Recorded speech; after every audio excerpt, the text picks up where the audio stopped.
Estamos aqui hoje para apresentar o livro Culatra da Ana Cristina Leonardo, que eu li com muito gosto. Vou falar um bocadinho do livro. Nós estávamos aqui a pensar que era... não combinámos assim como é que era o formato disto, mas acho que podemos fazer uma conversa, né, conversar. Eu fico com perguntas, com vontade de fazer perguntas à Ana Cristina sobre a ilha. E por isso podemos conversar. Eu dizia-vos 2 ou 3 coisas sobre o livro primeiro, e depois conversamos, e a seguir, quem quiser daí do público, da audiência, fazer perguntas, parece que também é possível e podemos conversar todos. Bom, este livro, que eu estou a ver pela primeira vez em objeto físico, li só online, e parece que a autora também, só tivemos acesso a ele, o preço da distância, da interioridade. É um livrinho sobre uma ilha, portanto é um livrinho pequenino, mas é um verdadeiro tratado sobre um território, sobre uma entidade, que é a ilha da Culatra, também conhecida como Ilha do Farol, e aliás essa é uma das perguntas que depois eu quero fazer à Ana Cristina, esta confusão de nomes das ilhas, como é que, se é uma ilha ou são duas, etc. Há ilhas que têm 2 nomes e são... É só uma. Eu sei. É só uma. A Ilha da Culatra e a Ilha do Farol são a mesma e chama-se Ilha da Culatra. Bom, este é um livro que é uma espécie de monografia sobre um território, sobre uma descrição daquela ilha, uma ilha pequenina, numa das ilhas, uma das 5 ilhas barreira no Algarve, da Ria Formosa. E é um livro sobre essa ilha e sobre as suas características, um pouco sobre a sua história, sobre as suas pessoas. Há cerca de 900 pessoas que vivem mesmo na ilha. Há mais casas, mas não é bem às vezes certo quem vive lá e quem vai e vem, não é a primeira casa, etc. Mas há pessoas que vivem mesmo na ilha.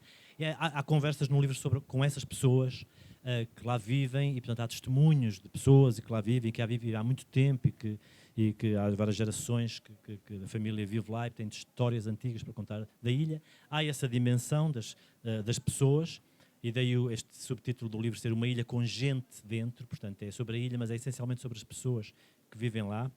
É também um pouco a história, portanto tem a história da ilha, que não é uma história muito longa, a ilha será pelos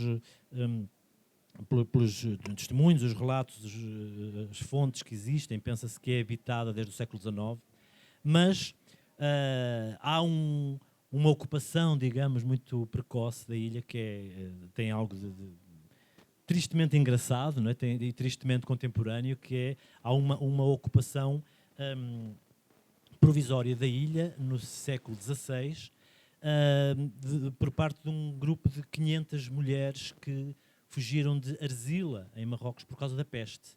Portanto, para se refugiarem da peste que graçava na altura naqueles territórios do norte da África, muitos sob controle português, refugiaram-se na ilha como uma espécie de quarentena. Portanto, a ilha é precursora das quarentenas, nesse sentido, e essa história assumiu... Este livro foi escrito antes da pandemia, não é? Já sei, mas assumiu de repente essa dimensão de contemporaneidade, e que nos faz refletir um pouco também sobre isso, porque hoje em dia há essa procura de locais afastados, paradisíacos, até parece que a procura da compra de casas aumentou, as casas que são afastadas, que têm jardins e tal, porque está-se a pensar num futuro em que as quarentenas vão passar a ser algo de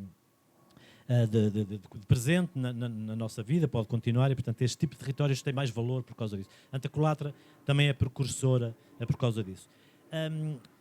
Depois tem uma série de relatos e de histórias que pretendem e conseguem dar-nos uma caracterização do que é o caráter destas pessoas. As pessoas que vivem ali têm certas características que de certa forma são comuns à gente do Algarve e às comunidades pescatórias e designadamente de Olhão, mas tem algo também de específico, não é? Por ser uma ilha, por ser uma ilha muito pequena e uma ilha com características muito especiais, porque de certa forma tudo aquilo é ilegal, não é? Portanto, aí é uma das contradições. As pessoas, não é bem claro a propriedade, as pessoas têm direito... Já não é ilegal. Sim, ilegal, estou a fazer entre aspas, este ilegal. Não é uma propriedade plena, as pessoas não têm uma propriedade plena das casas, e isso é um processo muito complicado, que já vou falar um bocadinho sobre isso, como é que isso evoluiu.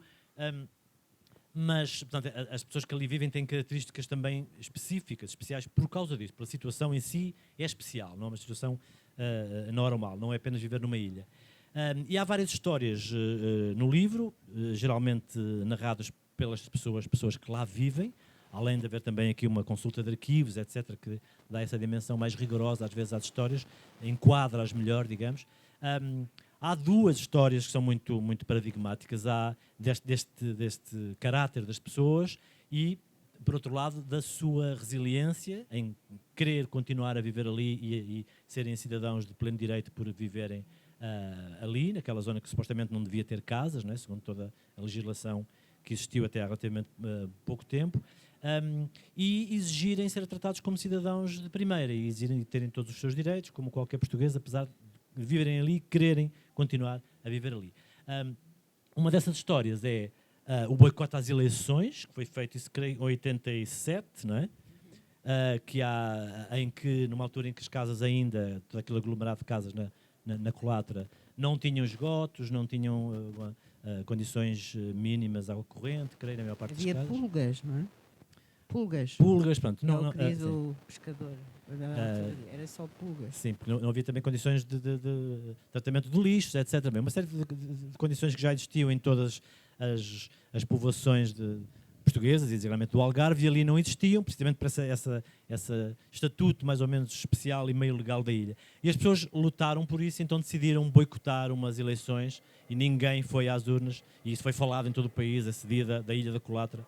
A população uniu-se para fazer isso.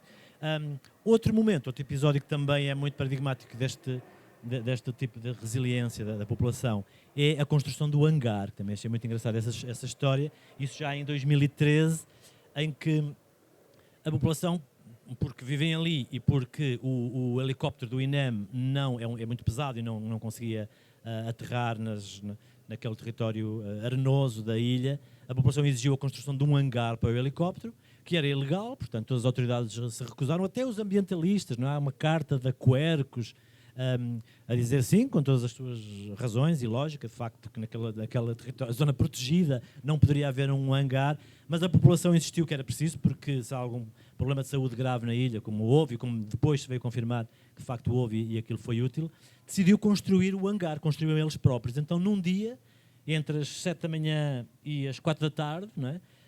Construíram um hangar pronto a ser usado, que já foi usado várias vezes depois disso, segundo todas as regras e princípios, onde informaram-se bem de como se construía um hangar, e de repente, de manhãzinha, as pessoas levantaram-se e construíram um hangar contra as autoridades, portanto, um ato de rebeldia, de insubordinação, de desobediência civil, pouco comum em Portugal. Não é? Portanto, essas histórias são a melhor forma de traçar este retrato da população da ilha e também da sua resiliência em, de facto, querer assumir-se como cidadãos, como pessoas que vivem ali e com as suas formas de vida tradicionais, que é a pesca, essencialmente, a apanha de marisco. As pessoas têm essa tradição e essa atividade económica desde há muito tempo e, portanto, querem manter esse direito e recusam-se a sair e recusam-se também a converter-se completamente em instâncias turísticas, em converter tudo aquilo.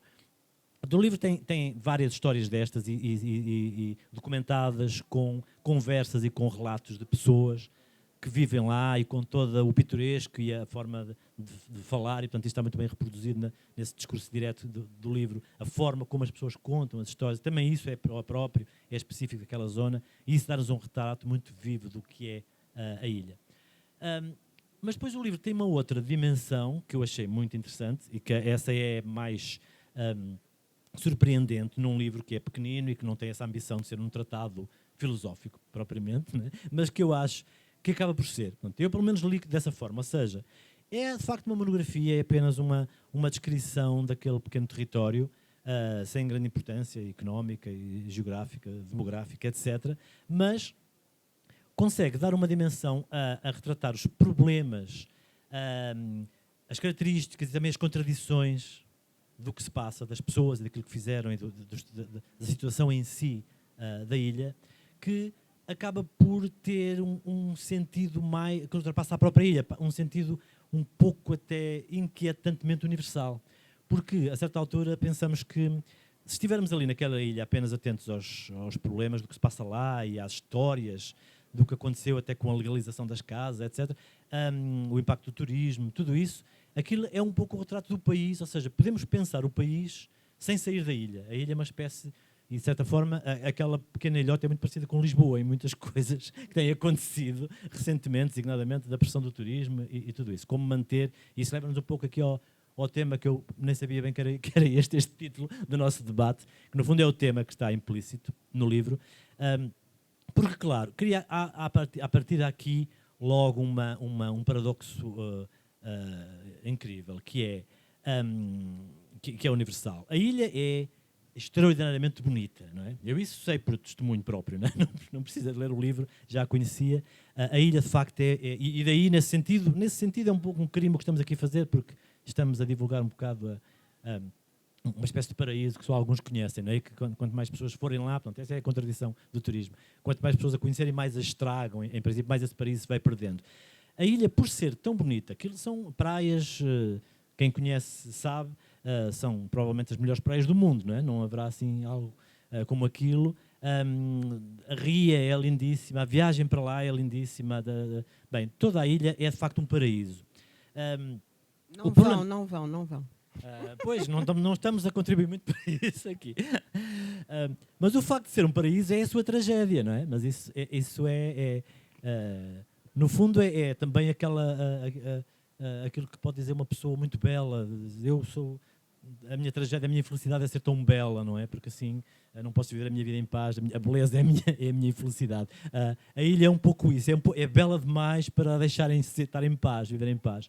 Claro que um sítio daqueles, no mundo contemporâneo, com a lógica económica do nosso mundo, é um sítio que é cobiçado por todas as grandes companhias de empresas de hotéis, de hotelaria e de estâncias turísticas de luxo, não é? Aquilo era o ideal para ser uma estância. E então agora, em tempos de pandemia, não é? Havia quem estivesse disposto a pagar milhões para ter ali uma pequena casa. A ilha é boa demais para que a deixem em paz. Portanto, há uma pressão. Claro que qualquer grande empreendimento turístico tem uma cobiça aquele espaço. E, portanto, a contradição depois que surge é esta. E isso é engraçado ver as próprias pessoas. Deixem-me já agora citar aqui um pouco logo nesta. Que é a nostalgia que as pessoas têm do tempo em que a ilha ainda era mais autêntica, as pessoas tinham o seu estilo de vida tradicional. Aqui começa este capítulo: terão os pobres direito ao paraíso na terra. Que é o presidente da Associação de Moradores, que diz: tínhamos tudo, não tendo nada. E depois, ainda acrescenta, é esta mesma, que é a Sílvia Padinha: tenho saudades de tudo, menos da pobreza. Ou seja, esta frase diz tudo, não é? Ela tinha saudades, de facto era uma maravilha, de facto era um paraíso como se vivia de antes, mas passavam fome, não é? Esta é também a grande contradição do país, não é? E se calhar no mundo inteiro, não é? Esta contradição é fundamental. Temos que preservar as formas tradicionais de vida, devemos evitar toda a adulteração, todo o artificialismo que implica o turismo e o próprio desenvolvimento, não é? Mas ao mesmo tempo isso vai salvar as pessoas da pobreza, não é? Isso eventualmente pode salvar as pessoas. Hoje em dia já não há fome, imagino eu. E as pessoas, depois há aqui relatos das pulgas e de ratos também, não sei, enfim, condições de vida eram péssimas e isso eventualmente só se resolve de facto com o desenvolvimento. Portanto, esta é a grande contradição do desenvolvimento, que a ilha é muito, ver isto nesta ilha é muito claro e muito transparente, coisa, se calhar olhando para Lisboa é mais complicado, mas no fundo o problema é o mesmo, é preservar o que temos ou pagar o preço do desenvolvimento que implica perder esse contacto com as raízes, com o tradicional, mas em troca deixarmos de passar fome. Essa é uma das contradições. A outra, também muito engraçada, é que as pessoas, depois há todo um processo que é descrito no livro de como as pessoas foram, primeiro, fazendo conquistas em termos de saneamento básico, etc., e depois a legislação que permite às pessoas terem direito às casas, não é? Porque as casas, à partida, eram ilegais, portanto foram construídas de forma ilegal, e houve um período em que se advogava a demolição das casas. E algumas chegaram a ser demolidas nesta ilha e noutras do Algarve. Na Colatra, não? No Farol e nos Ângares. Eu não dizia que eles acham que são duas ilhas. O Farol é a mesma ilha, mas os algarvios acham que são duas ilhas. Não, já falamos sobre isso. Outro núcleo, é a mesma ilha. É outra ilha, ponta da ilha. Tem 3 núcleos diferentes. Exato, Angares, e Farol. A Colatra é que tem mesmo uma comunidade pescatória. E que vive mesmo lá. Que vive vivem.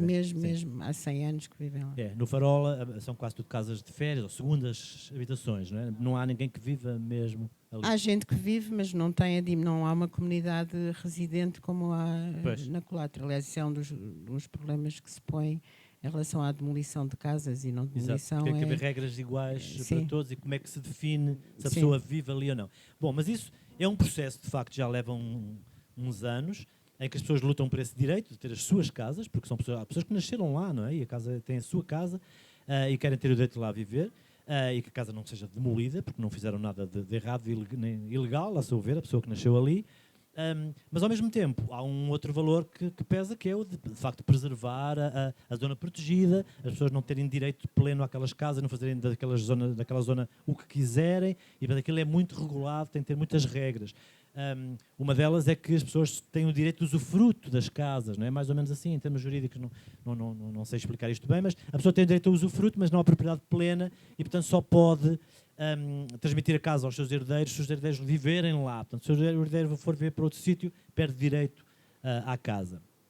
Ou seja, para se conseguir isto, e também havia aqui uma, que acho que é na página, deixa-me ver, 57, para as pessoas conseguirem estes direitos, ou seja, de manterem o direito de viverem lá, mas ao mesmo tempo a ilha manter a sua característica, de zona protegida, etc., há uma quantidade de leis e decretos e de burocracia infinita. Né? As pessoas vivem afogados em burocracia.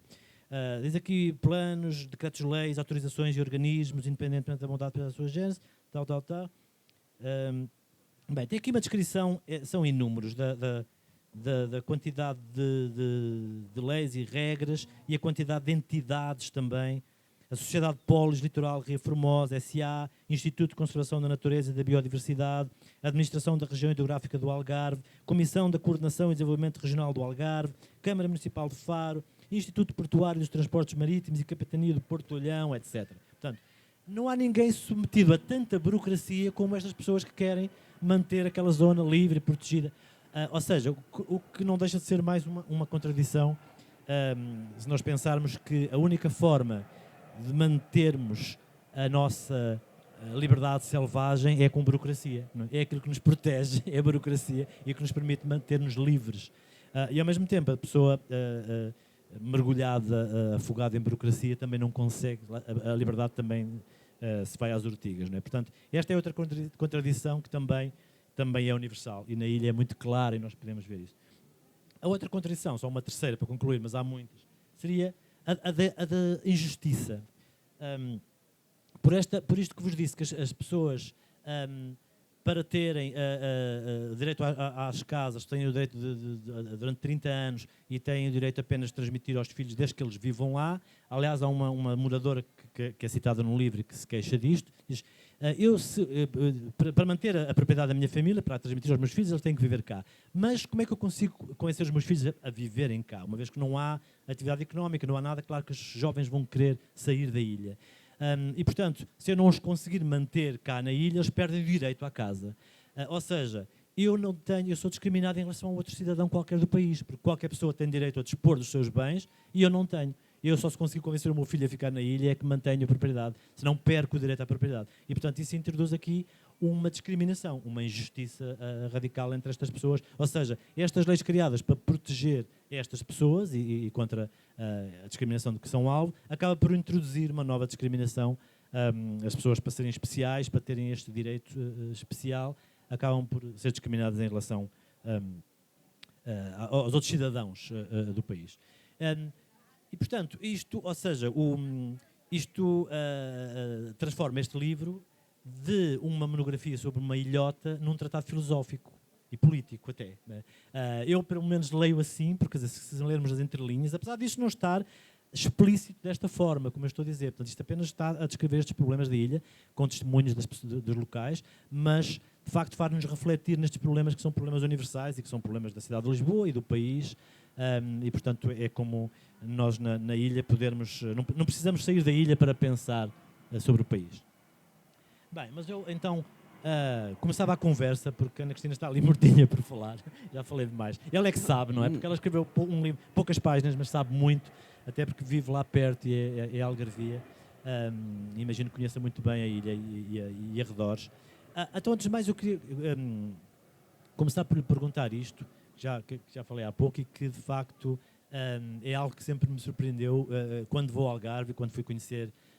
Eu conheço as 5 ilhas, fui a todas elas e falei muito com as pessoas sobre as ilhas e constatei isto, que as pessoas do Algarve acham que são 2 ilhas, a Ilha da Colatra, dizem sempre, ainda agora a Ana Cristina acabou de confirmar isso, ela disse, não, isso é outra ilha, é do Farol, quando é a mesma ilha. Eu não disse outra ilha, disse é o Farol. Tu é que acrescentaste. Não, eu disse na ilha não há... Bem, não interessa. Não interessa. Será uma exceção a Cristina, mas eu posso garantir que as pessoas dizem a Ilha de Farol e a Ilha da Colatra. E não só, também a Ilha da Armona e a Ilha da Fuseta, são 2 ilhas. A Ilha da Fuseta e a Ilha da Armona. E quem não for do lado do Algarve e não esteja até muito familiarizado, deve pensar que de facto são muitas ilhas, porque a Ilha da Fuseta, da Armona, da Colatra, a Deserta, a Barreta, que também são 2, apesar de serem a mesma. Porquê que, há uma explicação para isto? Porque eu tentei já tentar perceber isto. Porque é que as pessoas, apesar de saberem obviamente que é a mesma ilha, mas na sua linguagem, nas suas conversas comuns, falam sempre como sendo várias ilhas. Isso tem a ver com... por um lado, há também um fenómeno muito interessante também abordado no livro, claro que eu não falei aqui, que é o facto das ilhas não terem uma morfologia constante. As ilhas mudam muito. Mudaram com o terremoto, por exemplo, de 1755, houve uma alteração muito grande. Aliás, a Ilha da Colatra estava ligada, não sei se foi nessa altura que se desligou ou foi depois com o tempo, à Ilha de Barreta, que era chamada a Ilha dos Cães, não é? Supostamente essa ilha... e, entretanto, foi separada em 2 ilhas, mas as próprias ilhas, cada uma delas, a cada década, pelo menos, ou se calhar com mais frequência, com as marés, etc., com a erosão, as ilhas mudam. Aliás, também era a própria ilha da Armona, creio que houve uma parte da ilha que foi engolida pelo mar, tanto que uma série de casas foram destruídas pelo mar, aqui há uns anos. Na Fuseta. Eu acho que isso é na Fuseta. Eu disse Armona, ele disse, não, é na Fuseta. São testemunhas, não é? A Armona e a Fuseta são a mesma ilha. Não, é a mesma ilha, mas é da Pronto, outra eu acho ponta. que o meu caso está confirmado. Não, a questão é, as ilhas, essas ilhas, cada uma é só uma, mas os núcleos das ilhas têm nomes diferentes e como ficam nas extremidades, tanto o Farol fica numa extremidade, a Colatra fica quase na outra extremidade, como na Armona, que a Armona, o núcleo da Armona está perto de Olhão e depois o núcleo da Fuseta que está perto da Fuseta. E, portanto, as pessoas, eu acho que não têm uma explicação muito especial, é só uma questão de hábito, porque como são núcleos diferentes e, além disso, são distantes dentro da ilha, mas ficam distantes um do outro, tanto que os barcos que vão para a Armona não são os mesmos que vão para a Fuseta e os que vão para o Farol são os mesmos que vão para a Colatra, mas têm 2 paragens diferentes, têm 2 cais diferentes. E depois, porque eu não conheço bem a distinção da Fuseta com a Armona, mas deve ser do mesmo género. Enquanto que no Farol, a maior parte das casas não sei se é a maior parte, mas há muitas casas de veraneio e em que foram sendo construídas em torno do Farol e depois criaram-se algumas de férias, as pessoas de Olhão com mais dinheiro tinham lá casa, etc. A Colatra sempre foi uma coisa de pescadores. Sempre foi uma coisa popular de pescadores que foram ficando tem ali. Características diferentes. Portanto, também têm características diferentes em termos de população, não é? De população residente. Enquanto, por exemplo, na Colatra, as pessoas vivem ali todo o ano. Há uma escola, os miúdos vão à escola até ao ciclo. A Armona, pronto, tem algumas pessoas que lá vivem, mas não são muitas. Não há propriamente uma comunidade e não há uma comunidade pescatória como há claramente na Colatra. Aliás, por isso é que a resistência das pessoas da Colatra sempre foram mais unidas, porque estavam a defender, no fundo, quer dizer, a única forma de subsistência que tinham, tanto a pesca artesanal como as suas casas, não é? Não tinham outro sítio para ir. Na Ilha da Armona, uma vez que estive lá e perguntei, parece que disseram que só uma pessoa é que vivia mesmo lá todo o ano, um pescador. De resto, há uma coisa que as pessoas vão e vêm no verão. A Armona sofreu, eu espero, pronto, não estar a dizer... há pessoas que não concordariam com o que eu vou dizer, mas pronto, do meu ponto de vista o que aconteceu foi... A Armona é muito perto de Olhão Portanto, sei lá, o barco leva 10 minutos, se tanto. Se tiver a maré cheia, é capaz de levar menos. A culatra fica muito mais longe, leva uns 45 minutos, tanto saindo de Olhão como saindo de Faro.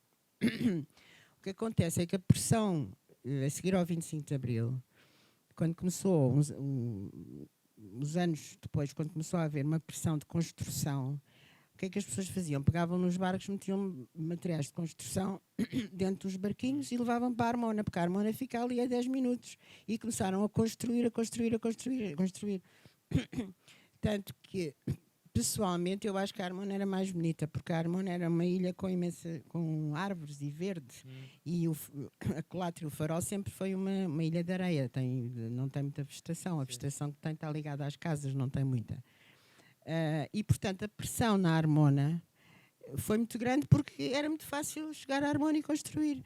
Portanto, não há propriamente população residente. Além de que o estatuto da Armona é diferente, porque enquanto a Colatra depende da ajuda-me, não me ajudas, mas depende da defesa, da proteção do património, não sei o quê.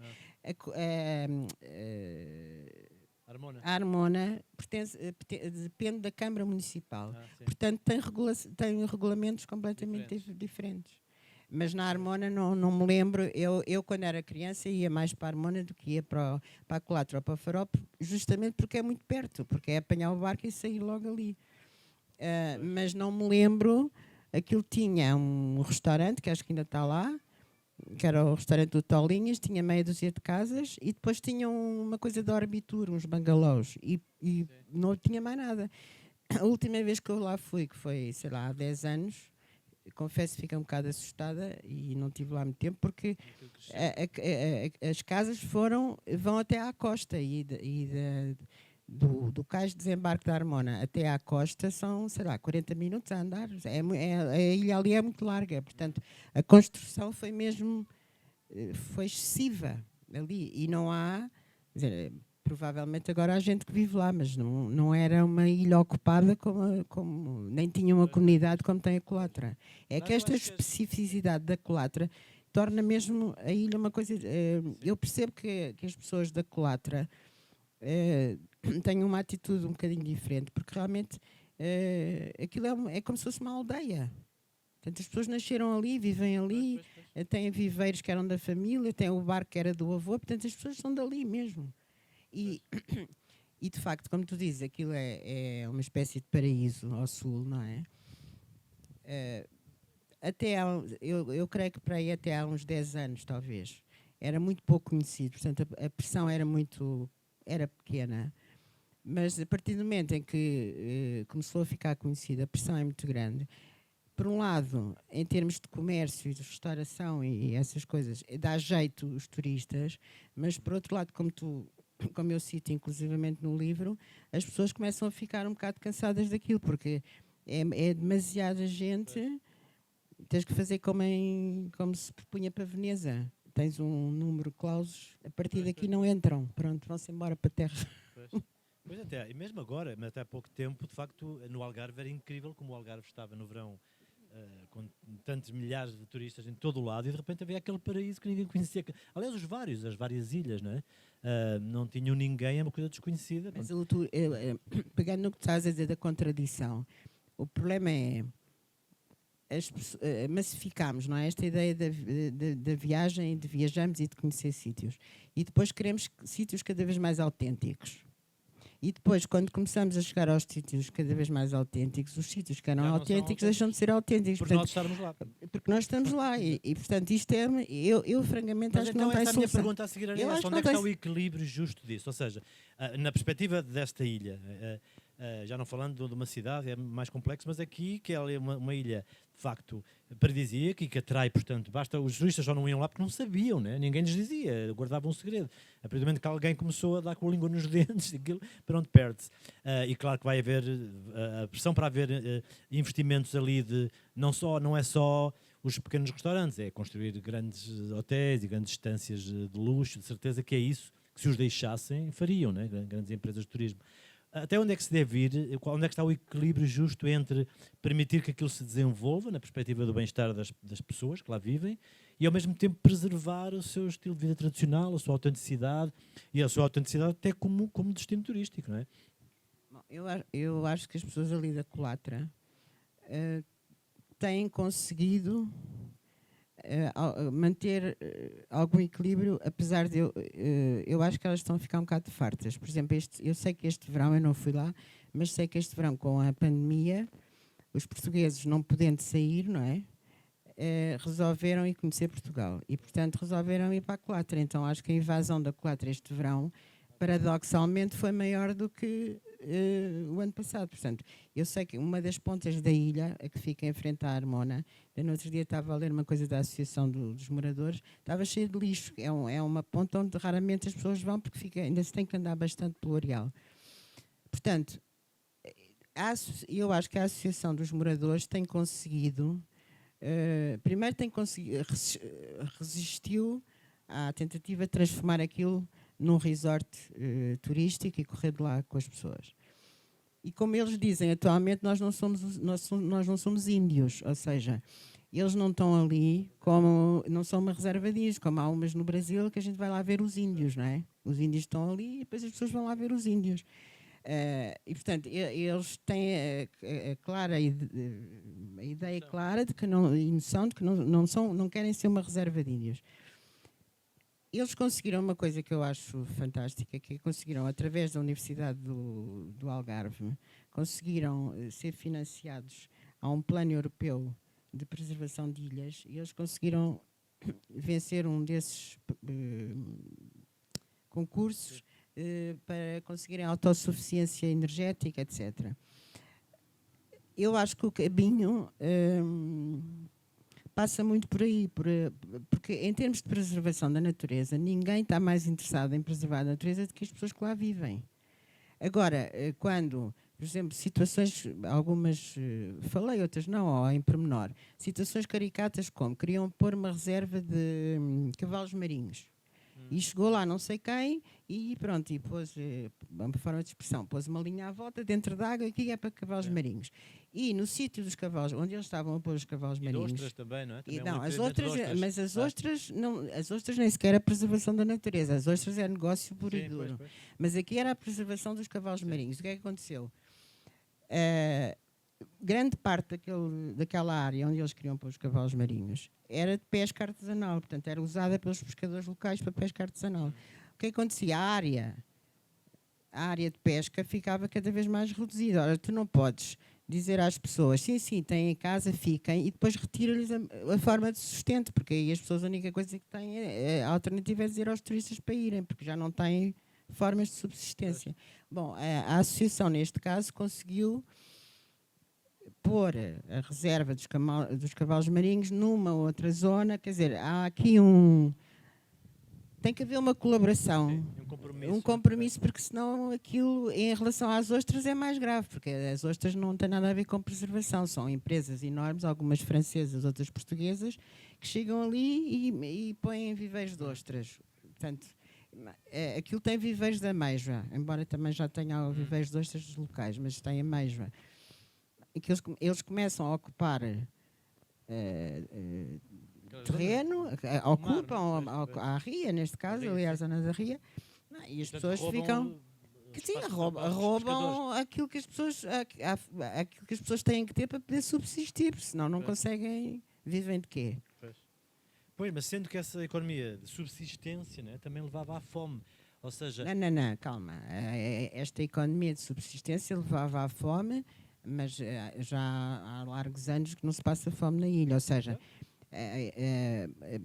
as condições, se uma pessoa olhar para a ilha como era há 30 ou 40 anos e olhar hoje, quer dizer, é outra realidade, não é? As pessoas só tiveram água, acho que eletricidade ou água, já não sei, em 87. Quer dizer, é muito tarde, não é?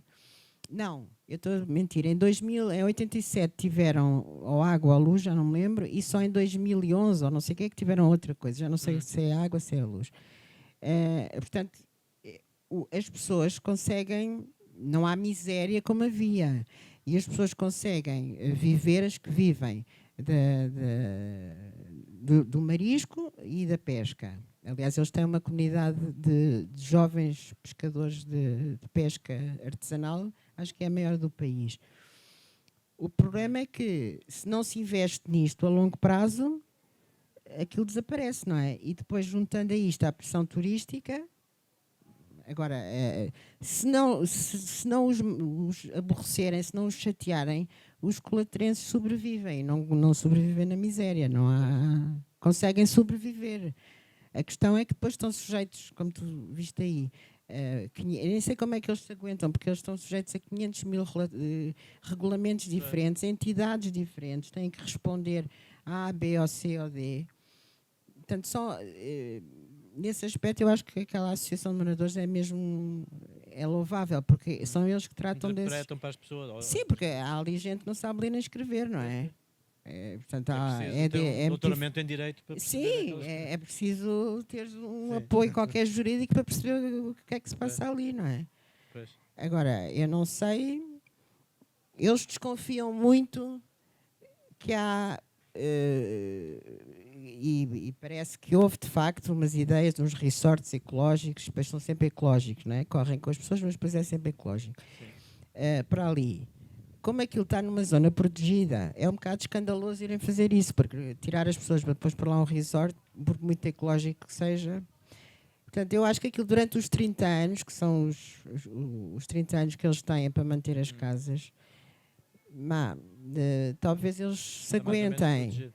Agora, depois, não faço ideia, até porque, como tu dizes, aquilo não é um problema só da ilha, é um problema qualquer sítio lindo deste mundo.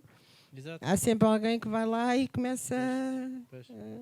Não, mas muitas vezes nestes sítios o que acontece é esse fenómeno da reserva de índios, ou seja, para manterem as profissões tradicionais, as pessoas transformam-se numa espécie de figurantes a fazer a supervisão para os turistas irem lá ver. Isso é uma espécie de ilusão da autenticidade. Mas aí eu acho que na Colatra é um bocado difícil, porque a psicologia das pessoas, dos colatrenses, é bastante peculiar, não é? A mim, quando eu lá estive, eles diziam-me assim, nem que viesse aqui o Ronaldo.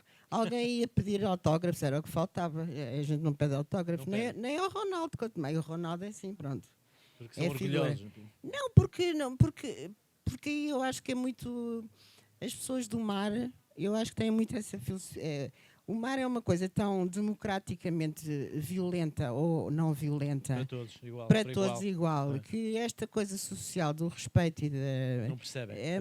Não estão bem muito virados, porque aquilo, se houver uma tempestade dentro d'água, tanto se afoga o Ronaldo, como mais depressa, se calhar, se afoga o Ronaldo que o pescador ali da ilha. E também, às vezes, tem uma certa portanto, dificuldade em obedecer à autoridade humana, não é?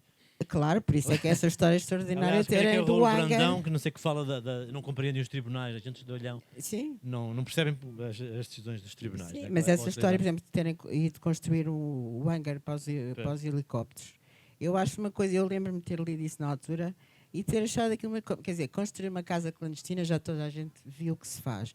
Agora, um aeroporto. Um heliporto é um bocado demais, não é? Achei uma coisa, como é que eles constroem um heliporto e nem sequer foi de noite, foi durante o dia, pronto. Portanto, eu aí, eles tornarem-se a reserva de índios, não acredito, isso não. Acho que mais depressa aquilo desaparece. Pois. Olha, não sei se podemos abrir, se quem quiser fazer alguma pergunta, acho que o nosso tempo está quase a terminar, não é? Perguntas da plateia? Ali. Não sei, o microfone. Está ali o microfone.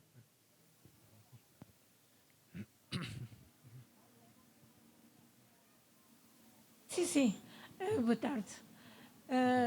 Obrigada pelo vosso entusiasmo a explicar coisas da Colatra. É uma ilha que eu conheço com alguma profundidade. O Paulo Moura disse uma coisa no início, que eu acho que foi o seu entusiasmo que o levou a dizer isso. Mas, se estou errada, diga. Quando estava a dizer que tinha sido uma coisa curiosa, porque a Colatra foi inicialmente povoada por pessoas que tinham vindo de Marrocos, mulheres e crianças, que tinham fugido à pandemia E eu ouvi-o dizer que agora havia gente que, para fugir à pandemia, estava a comprar casas na Colatra, ou a querer comprar casas na Colatra afastadas. Sim. Não, eu não disse na Colatra, em sítios do género, ou seja, tipo, e já várias pessoas me disseram Pronto, isso, até então, pessoas que são agentes porque, imobiliários, pronto, que há uma porque na procura Colatra, nesta de altura, casas em locais afastados, Na paradisíacos. Colatra não se pode vender Pois, casas. exatamente. Pois. Então, Não vale olha, a pena não querer disse- comprar casa. eu estava tão focada na não disse na Colatra, que em sítios achei- daquele género. Pronto, E daí a pressão localizei. para que haja construção Claro. de resorts de luxo, etc., na Colatra, mas que neste momento não é possível, não é? Pronto, depois há, ainda sobre a construção das casas e sobre esta legislação temporária que impende sobre a legalização ou não das casas na Colatra. E que mencionou uma senhora, uma residente da Colatra, que está muito contrariada, muito chateada, porque não é justo que, estando ali a viver há tanto tempo, passado 30 anos, as casas, haja uma interrogação sobre o que é que vai acontecer ao estatuto da propriedade. Mas quer dizer, vamos lá ver uma coisa, aquelas casas estão construídas numa área de proteção. Portanto, houve um grande trabalho da Associação de Moradores da Ilha da Colatra, a AMIC, exatamente para chegarem a um estatuto que era um estatuto de compromisso. Nem poderia ser de outra maneira, porque se a região é uma região de reserva integral, então ia tudo abaixo. E chegou-se a este compromisso, houve imensas reuniões de moradores da Colatra, a associação, a AMIC teve um papel fundamental, sobretudo em explicar às pessoas o que é que se estava a fazer, e conseguiram esse compromisso dos 30 anos. Não quer dizer que dali a 30 anos que as casas tenham que ir abaixo, mas pelo menos para ver como é que a própria região vai sobreviver a esta pressão.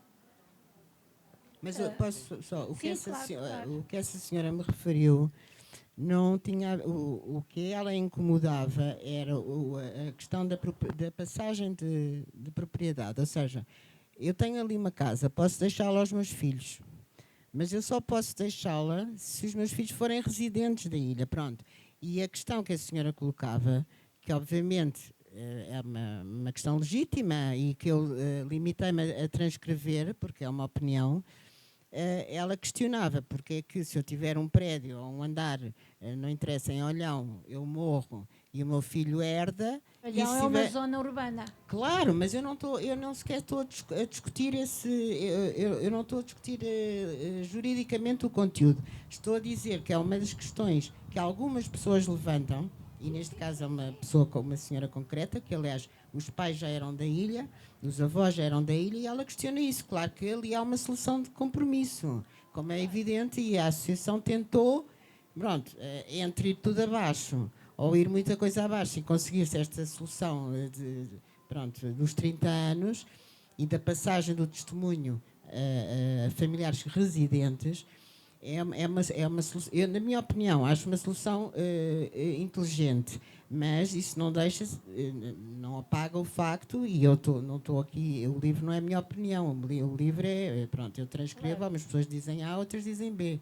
E neste caso há uma pessoa que se questiona sobre isso. Há mais, mas pronto. Sim, há várias pessoas que se questionam sobre exatamente, isso. porque e há uma questão, quer dizer, há uma pergunta que pesa em cima daquela gente toda, que é o que é que vai acontecer daqui a 30 anos. Mas pronto, pelo menos por 30 anos há uma tranquilidade em relação a poderem estar ali, não estarem todos os dias a pensar que podem ser expulsos no dia seguinte, etc. Mas não é, quer dizer, não é pacífico, é isso que eu quero dizer. Não, até porque traz muita divergência entre os habitantes da Colatra. Mas pronto, também não quero monopolizar. Há uma coisa que me parece importantíssimo que a AMIC está a fazer. Isso não é referido no livro, mas também não havia espaço, possivelmente, para referir tudo, que é a relação, a preocupação que há em continuar a dar às crianças da Colatra essa maneira de olhar para a ilha como um sítio futuro para viver. Estão a fazer imensas coisas com os adolescentes do tipo o Clube de Vela de Faro está a dar aulas de vela na ilha, há um clube de futebol para jovens que está ativíssimo. Portanto, os miúdos e as miúdas da ilha estão a ficar muito ligados àquela, e sem os jovens, a ilha iria, portanto, esta maneira de perpetuar iria acabar. A Colatra nunca será uma reserva de índios. Não é, porque as pessoas não têm essa... Pronto, quanto àquele... Os índios também não tinham esse perfil, mas, digo eu, imagina. Não estou a dizer que vai ser, também acredito que não, claro que não. Bom, há mais alguma questão?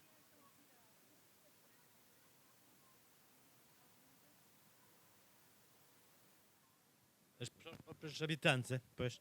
Claro, o ser humano é o ser humano em todo lado, né? E é por isso que eu falei destas contradições, porque de facto elas existem e são universais. Isso é que me pareceu muito interessante no livro, que põe isso muito a nu, e nós podemos pensar em nós próprios, nossa situação, na nossa cidade, e vemos fenómenos parecidos.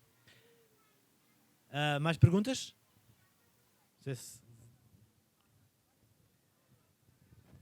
Pronto, parece que não há mais. Também o nosso tempo acho que acabou. Obrigado por terem vindo e eu recomendo vivamente a leitura deste livro.